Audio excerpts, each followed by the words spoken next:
異世界行きが拒否できないならこちらにも条件がある。条件って何？まさか私を。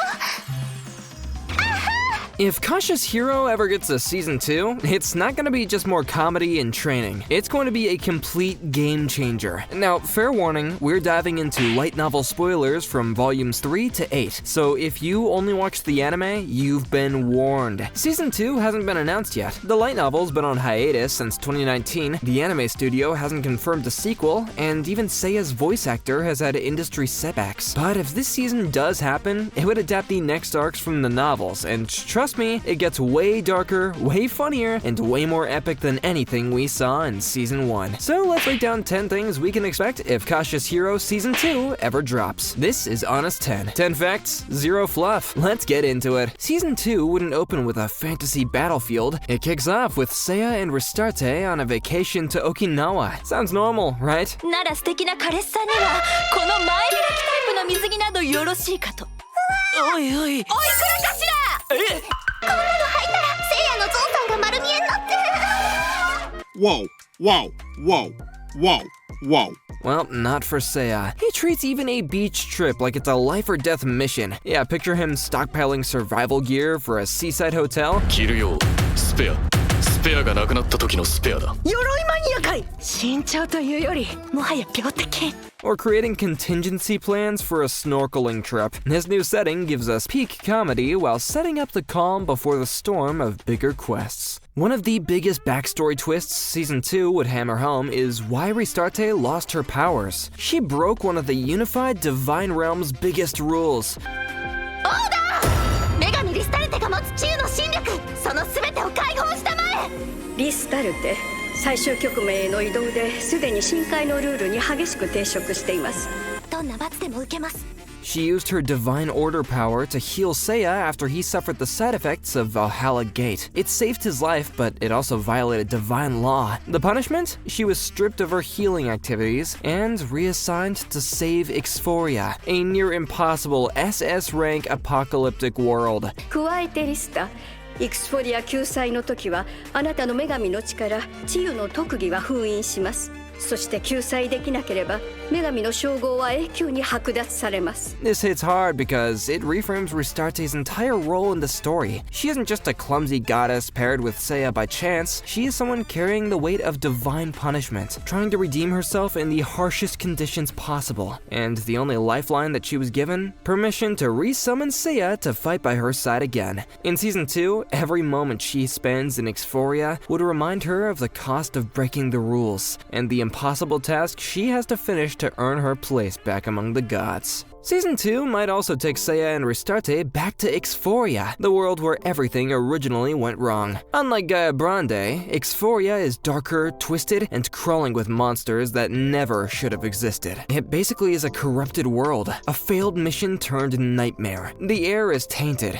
entire towns have been swallowed up, and powerful threats lurk everywhere, making it one of the deadliest settings in the series. So why is Xoria such a special place for our MC Seiya? Well, maybe because in his first life, this is where he got capped, kaput, wasted, and where his overly cautious methods first began. Every monster, every ruined city is just a reminder of the trauma that shaped him. Season 2 might actually let us see Seiya return to the very world that forged his paranoia, and watch him face it with all the scars and strength that he carries now. Even though this is where he dies, it's almost like he's returning to his birthplace. One of the heaviest introductions in Season 2 would be Kiriko, the artificial human created in Xoria. At first, she seems like just another weapon built to fight, but her existence hides one of the most shocking reveals in the light novel. And when I say shocking, I mean shocking. Kiriko carries within her the soul of the unborn princess of Xoria.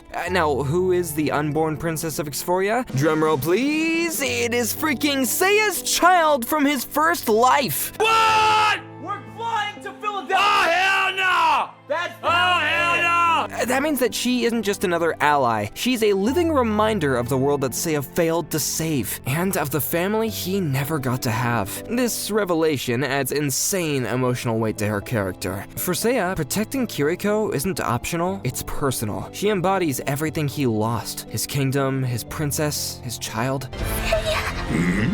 なんだこの女の腹の中にかすかな生命反応があるなそうかでは腹から引きずり出して食ろうてやろうかの Season 2 wouldn't just introduce Kiriko as a new party member, it would use her to rip open Seiya's past and set up some of the most emotional beats in the entire series. I don't know about you, but if I was Seiya, I wouldn't want to fail to protect her twice. Season 2 should finally reveal one of the most emotional twists in Kasha's hero. Ristarte was once Princess Tiana of Xoria, Seiya's lover in his first life. Yes, Ristarte is actually Seiya's old boo thing. The anime hints at them knowing each other back then, but this? Back then, Tiana and Seiya fought desperately to save their doomed world, but when Xoria fell, they both lost everything, including each other. Even more tragic, Tiana was pregnant with Seiya's child at the time. Here's the devastating kicker. Xoria is the world Ristarte failed to save. And that failure is the reason she's been punished and assigned hopeless worlds as a goddess now. It reframes everything we saw in Season 1. Her bad luck, her struggle to keep up with Seiya, even the gods laughing at her. This twist explains why she is drawn so deeply to Seiya, and why she refuses to give up on him.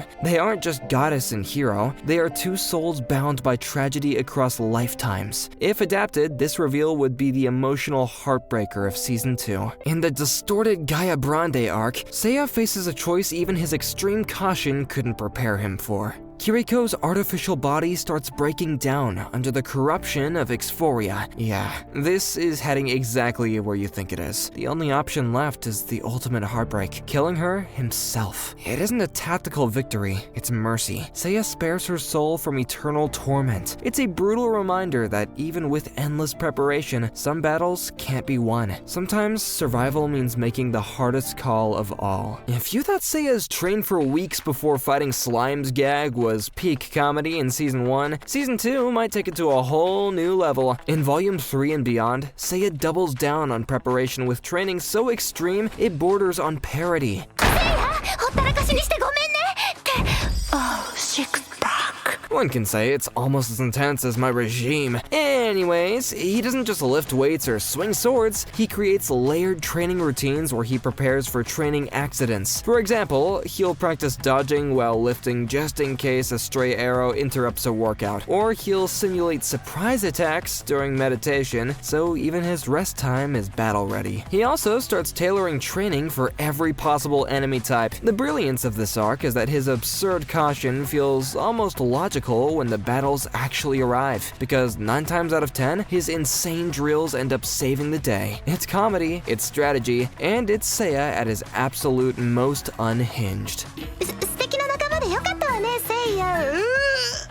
いらん超いらん Season 1 mostly painted Ristarte as the face-palming goddess who tagged along with Seiya's madness, but starting in Volume 3, she gets serious emotional upgrades. She begins to realize that Seiya's paranoia isn't just comedy, it's trauma. Every insane contingency plan is tied to that pain of losing everything in his past life. In Season 2, we'd see Ristarte shift from laughing at Seiya to standing firmly beside him, helping carry the emotional weight he's been holding alone. 決めた。絶対セイヤの役に立ってやる。 And here's where it gets even better. Her powers as a goddess finally start to rise back up to meet Seiya's overwhelming preparedness. She begins timing her blessings and divine boosts in sync with his battle strategies, turning his caution into devastating execution. Then comes the big payoff, when Seiya and Ristarte successfully save the SS rank apocalyptic world of Xoria from the Demon Lord. Ristarte fulfills the conditions of her punishment. She regains her divine powers and is restored to her place in in the unified divine realm. For Seiya, it's the moment he finally has a partner who doesn't just roll her eyes at him, but matches his intensity. For Ristarte, it's redemption, from hopeless goddess to equal partner. One of the coolest parts of Season 2 could be seeing the divine hierarchy expand way past Ristarte's chaotic charm. In the novels, we meet other gods and goddesses who each represent their own domains, and they are nothing like her. There's Valkyrie, the fire war goddess, who contrasts Ristarte's bubbly personality with raw strength and battlefield ferocity. 何を勘違いしている。これも修行だ。仕方ねえだろ。こいつはいい男だし、私もそうせざるを得なかった。Lord have mercy. We must stay focused, brothers. We must stay focused. And then there's Adenella, the goddess of sealing, who's far quieter but terrifyingly competent when it comes to locking away threats that even Seiya can't finish off.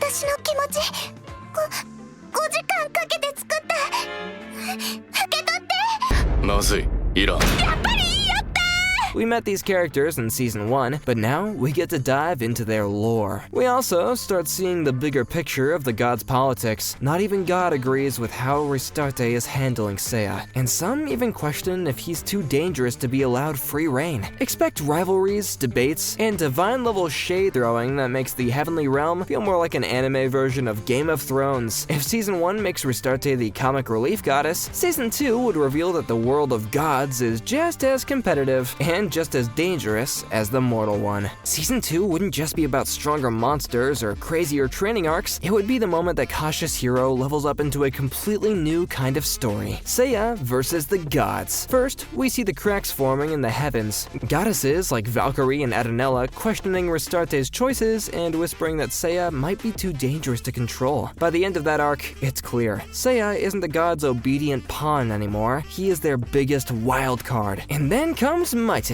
the goddess of destruction. She's no demon lord or disposable boss fight. She is a divine class enemy whose very nature is annihilation, wielding destructive power so overwhelming that even other gods fear her. And the crazy part? The official English translation of Volume 8 hasn't even been released yet. Her battle wouldn't just be the Season 2 finale, it would be the opening shot in a bigger war. Mitis proves Seiya's paranoia was never a joke, it was survival. And her appearance signals the truth. The Cautious Hero's greatest battles aren't against demons or mortals anymore, they're against the gods who rule heaven itself. Season 2 would end not just with a fight, but with a declaration. Seiya's destiny is to rewrite the balance of the divine. 無駄だ魔王。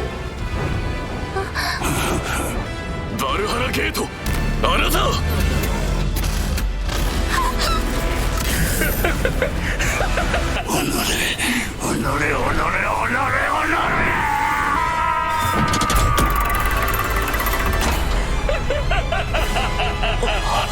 And that's 10. Here's our predictions for what we would get if Cautious Hero drops a Season 2. New characters, deeper emotions, Seiya cranking his paranoia to god-level tiers, and set up for divine-scale battles. No official confirmation yet, but if it ever happens, this would be one of the funniest, darkest, and most over-prepared comebacks in anime. Would you binge Season 2 if it dropped tomorrow? Smash that like button if yes, drop your predictions in the comments, and subscribe for more anime breakdowns. Until next time, stay cautious, cause you never know when Season 2 may creep up on ya. Peace!